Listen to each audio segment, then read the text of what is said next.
মানে ছুরি যতক্ষণ ব্রেক নেই যে নাম। হ্যালো বন্ধুরা, শ্বশুর শাশুড়িকে নিয়ে চট্টগ্রাম চলে যাচ্ছি। মাবুনো দাই যাদন্য ইচ্ছে এক সপ্তাহ থেলে আগামাই দো শীতুরে লো ইকোনো রওনা দিবা দাঁড়া বাচ্চা হোসাইছে।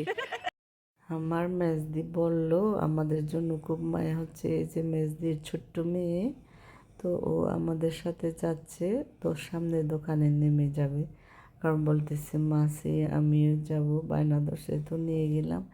এই যে একদম ভোর সকাল 7টা, গ্রামে প্রচুর ঠান্ডা। আমি শহর থেকে আসার পর থেকে আমার সর্দি কাশি, সেজন্য আমি একদম ভারী টাইপের সোয়েটার পরেছি। এই যে তখন বাবুসরা থেকে আবার নামলাম আমার ননসের গ্রামে। আমার ননসের গ্রামে নামার কারণ হচ্ছে আমার শ্বশুর শাশুড়িকে আমরা শহরে নিয়ে যাব, কারণ গ্রামে প্রচুর ঠান্ডা।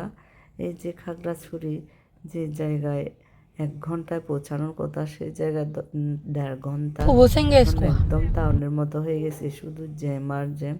তারপর খাগড়াছড়ি টাউন থেকে আমরা এই যে আমার শ্বশুর শাশুড়িকে সহ মাইক্রো একটা নিলাম, কারণ আমার শ্বশুর মশাই একটু বেশি বয়স্ক হয়ে গেছে, আমার শাশুড়িও, এর জন্য আরাম আয়েসের একটা মাইক্রো নিয়ে নিলাম। বাসে হচ্ছে প্রচুর ঝাঁকুনি, এর জন্য বৃদ্ধ মানুষকে শান্তিতে করে আমি শহরে নিয়ে যাচ্ছি। পুরাই শীতকালটা শহরে রাখবো, কারণ শহরে এত বেশি গরম পড়ে না। কোথায় বলে কি বড় বুড়া আরো বুড়া, গ্রামে থাকলে কনকনে শীত আরো কষ্ট পাবে। এই বা আরম্ভ এ গাড়ি হেজা লাগে সুখ লাগে হ্যাঁ দুজনে দিবি হ আর আহি হেব।